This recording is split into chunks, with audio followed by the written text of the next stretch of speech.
Hey, what's up, guys? Welcome to Unit 5, Day 4. In today's lesson, we are learning what the Pythagorean Theorem is. Say that with me. Pythagorean Theorem. All right, and so what is that? Well, the Pythagorean Theorem is used to find the missing side length of a right triangle, okay? And so a right triangle is when you have a square in the corner, that indicates that that's a right angle, right? And so a right triangle is made up of a right triangle, or at least it includes a right triangle. And the formula is a squared plus b squared equals c squared, right? And so this formula can only be used for right triangles. And I know I have a right triangle, again, when I have a square in the corner of one of the angles. All right. Now, just going to do some identifying of the different parts of a right triangle. When you have side A and side B, okay, side A and side B, they are known, okay, side A right here, and then side B, okay, these are known as the legs, okay, these are known as the legs of Okay, these are the legs of a right triangle. And if you will remember, right, the legs is where the right angle is found. Okay, so I know that these are the legs because they make up the right angle. All right, and then the side that is across from the right angle, all right, that is a big word, that is called the hypotenuse. Okay. And hopefully I spelled that right, but that is the hypotenuse, and that is the side that is always across from the right angle. Okay, so the hypotenuse is always across from the right angle. That is the hypotenuse. The legs make the right angle. The hypotenuse is across from it. All right, and it is always the longest leg. All right. Now, again, in the relationship, right, that this theorem or this formula shows us is when you take A and you square it, and then you add it to B and you square it, that's going to equal C when it's squared, all right? So that is the formula. And now you might be wondering, well, how did you get that, right? How does that make sense? Well, this picture right here is going to illustrate why this actually is true, okay? So let's think about it.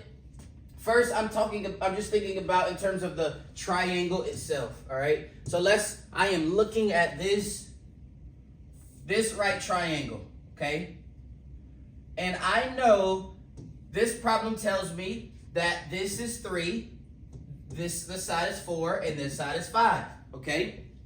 And so, when you think about it, all right, when you think about a squared, what you're really thinking about is you're taking and you're putting along that side a square that has the dimensions 3 by 3. So a square, right, would be, okay, it has 1, 2, 3, 1, 2, 3. That's a square, right? And it's a 3 by 3.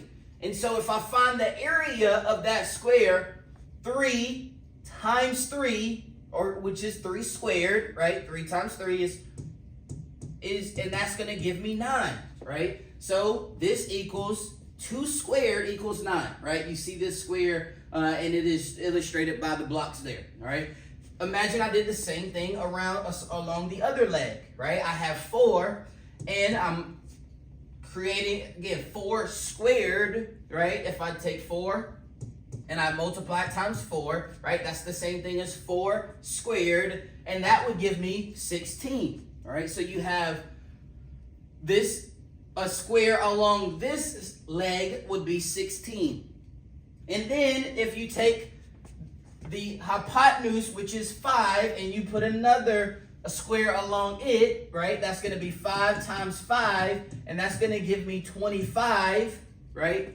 And so what we see is if I take the square that is along this leg and I add it to the square along this leg, 9 plus 16 is going to equal 25.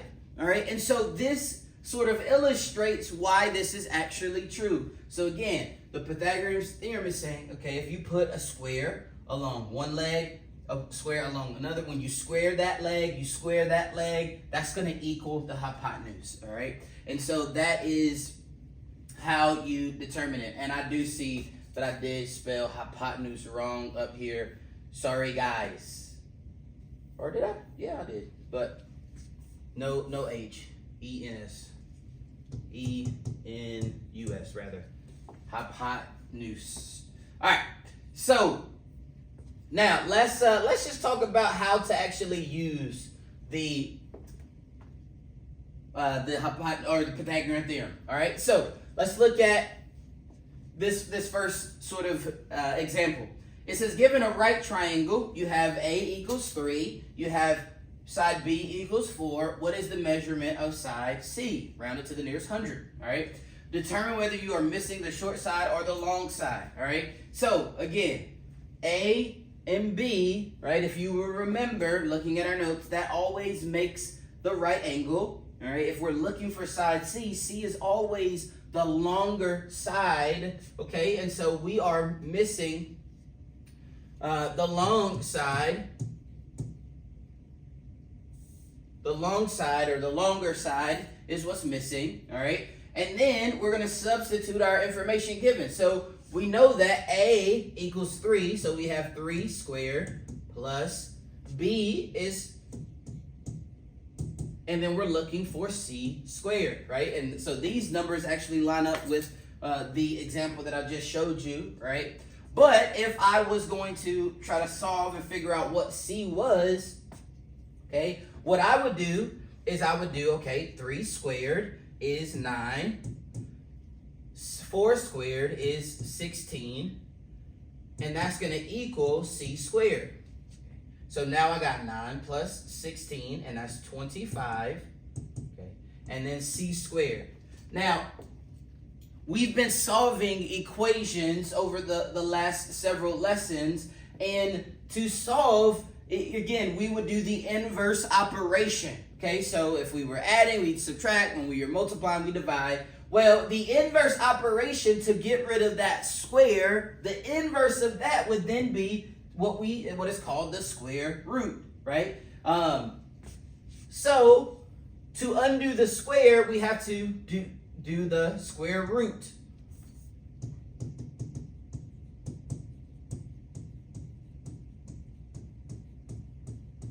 Okay, we have to find the square root.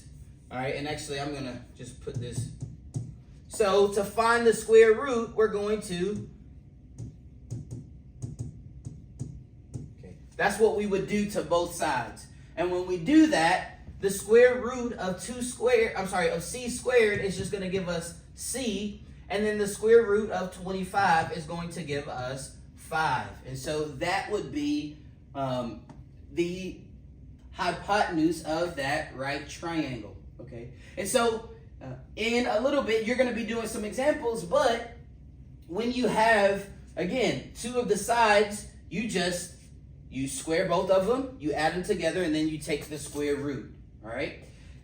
Now, in this last example, before we end this video, I'm just going to show you one other way that you could use the Pythagorean theorem, all right? And this time, we have a side, we have one of the legs, and we have the hypotenuse, okay? And then we're looking for the other leg. And so, step 1, we're going to determine if we're missing the short side or the long side. In this case, we are missing the short side because we have the hypotenuse and one of the sides, all right? And then we're just going to plug it in. So we have A squared, which is 8, so we have 8 squared, plus B squared, we don't know what that is, and then C squared is 17 squared, all right? And so when we square that, we're going to do 8 squared is 64, plus B squared equals 17 squared, and I'm just going to go over to my decimals calculator because I don't know what 17 squared is off the top of my head, which is, it is 289. Okay, so we got 289 there. Okay, and so to solve this, right, I'm going to solve this just like I was when we've been doing solving equations, right? I got to get the variable by itself. I have to isolate the variable. Well, to do that, I got to get rid of the 64. So, again, hint 0 pairs. We're going to, subtract 64 on both sides to get rid of that 64, so that leaves me with b squared equals 225, okay? And now to undo a square, we got to find the square root. Okay, and so b squared equals 225. So to get rid of the squared, the inverse operation of squared is square root, and that is going to give me b equals the square root of 225 is 15. All right, and that is my answer there.